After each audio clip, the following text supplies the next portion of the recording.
वक्फ board को लेकर उत्तर प्रदेश में एक बड़ा खुलासा हुआ है। लाखों एकड़ सरकारी जमीन पर वक्फ बोर्ड का अवैध कब्जा सामने आया है और अब मुख्यमंत्री योगी आदित्यनाथ ने इस पर सख्त कार्रवाई शुरू कर दी है। राज्य सरकार की रिपोर्ट के मुताबिक 57,792 संपत्तियां यानी लगभग 11,712 एकड़ जमीन वक्फ बोर्ड के कब्जे में है और ये जमीन असल में सरकारी थी। इन जमीनों पर स्कूल, अस्पताल आदि बन सकते थे, किसानों की मदद हो सकती थी, लेकिन इन पर कब्जा कर लिया गया, वो भी बिना किसी वैध नामांतरण के। जिसके बाद अब योगी सरकार ने जिलाधिकारियों को सख्त आदेश दिया है कि हर जिले में वक्फ संपत्तियों की जांच अब दोबारा होगी। जो जमीनें गलत तरीके से वक्फ बोर्ड के नाम पर दर्ज हैं, उन्हें फौरन मुक्त कराया जाएगा। आखिर वक्फ ने सरकारी जमीनों पर कैसे कब्जा कर लिया? इस खेल की शुरुआत कहां से होती है?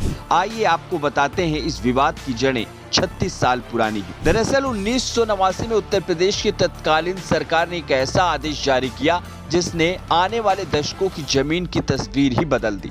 उस आदेश में था कि जिलाधिकारी वक्फ बोर्ड की सिफारिश पर संपत्तियों को वक्फ संपत्ति घोषित करे।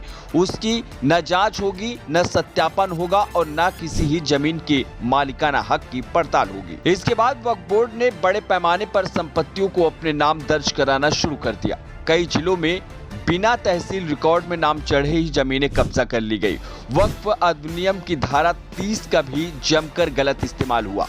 इस धारा के तहत कई हिंदू और मुस्लिम संपत्तियों को बिना मालिकों की जानकारी या अनुमति के वक्फ के नाम पर पंजीकृत कर दिया गया। 2022 से पहले तक किसी भी सरकार ने इन पंजीकरणों की गहराई से जांच नहीं की।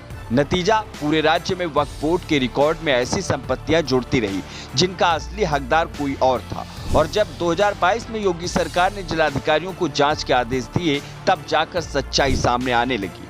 राज्य सरकार की जांच में पाया गया कि करीब 2 करोड़ 15 लाख वक्फ संपत्तियां पंजीकृत थी, जबकि सरकारी रिकॉर्ड में केवल 1 करोड़ 32 लाख ही जिक्र था। इसका मतलब लाखों की जमीन चुपचाप कागजों में कहीं और ट्रांसफर हो चुकी थी। अब जैसे ही जांच और आगे बढ़ी, चौंकाने वाले आंकड़े सामने आने लगे। शाहजहांपुर में 2371, रामपुर में 2363, अयोध्या में 2116, जौनपुर में 2096 और बरेली में 2000 सरकारी जमीनें वक्फ बोर्ड के रिकॉर्ड में दर्ज मिली, लेकिन तहसील के दस्तावेजों में उनका नामांतरण ही नहीं था। यानी साफ शब्दों में कहा जाए तो ये कब्जा अवैध था। इतना ही नहीं, 20,000 से ज्यादा मामले अभी भी वक्फ ट्रिब्यूनल और अदालतों में लंबित हैं और वो हो सकता है कि अब ये आंकड़ा और बढ़े।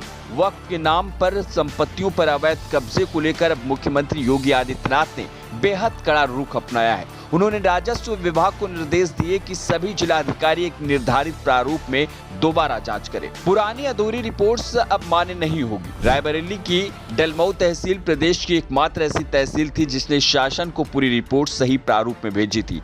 अब उसी रिपोर्ट को उदाहरण बनाकर बाकी जिलों को भेजा गया है और कहा गया है कि इसी प्रारूप में पूरी रिपोर्ट जांच के बाद जमा करें। ऐसे में एक बात तय है कि अगर सही ढंग से जांच हुई हो तो अरबों की सरकारी जमीनें अवैध कब्जे से मुक्त होंगी, जिन पर जनहित के कार्य किए जा सकेंगे। Bureau report, UP news.